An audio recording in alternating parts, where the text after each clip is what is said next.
8,900 കോടി രൂപയുടെ വിഴിഞ്ഞം international deep water multipurpose seaport പ്രധാനമന്ത്രി നരേന്ദ്രമോദി രാജ്യത്തിന് സമർപ്പിച്ചിരിക്കുകയാണ്.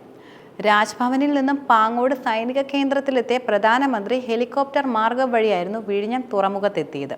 വിഴിഞ്ഞം തുറമുഖം രാജ്യത്തിന്റെ മഹാകവാടമെന്നായിരുന്നു പ്രധാനമന്ത്രി പറഞ്ഞിരുന്നതും.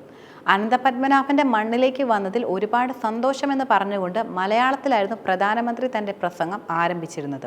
രാജ്യത്തിന്റെ പണം ഇനി പുറത്തേക്ക് ഒഴുകില്ലെന്നും രാജ്യത്തിനും കേരളത്തിനും സാമ്പത്തിക സ്ഥിരത നൽകാൻ ഇത് വളരെയധികം സഹായിക്കുമെന്നും അദ്ദേഹം കൂട്ടിച്ചേർത്തു.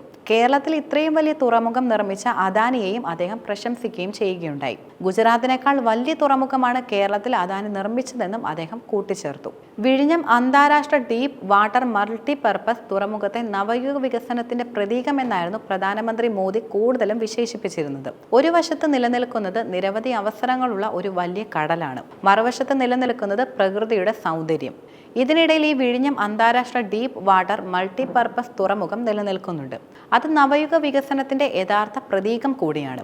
വിഴിഞ്ഞം തുറമുഖം ഉദ്ഘാടനം ചെയ്ത ശേഷം പ്രധാനമന്ത്രി മോദി പറഞ്ഞത് ഇങ്ങനെയായിരുന്നു.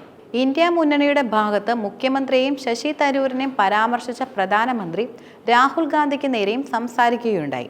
ഇന്നത്തെ ഈ ചടങ്ങ് ഇന്ത്യ സഖ്യത്തിലെ പലരുടെയും ഉറക്കം കെടുത്തുന്നതാണെന്നും അദ്ദേഹം കൂട്ടിച്ചേർത്തു.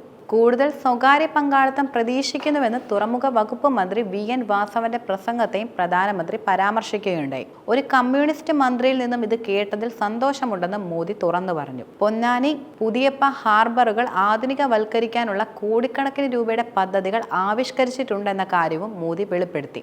കേരളത്തിന് പുതുയുഗത്തിന്റെ പിറവി എന്നായിരുന്നു മുഖ്യമന്ത്രി പിണറായി വിജയൻ വിഴിഞ്ഞം തുറമുഖത്തെക്കുറിച്ച് പറഞ്ഞിരുന്നത്.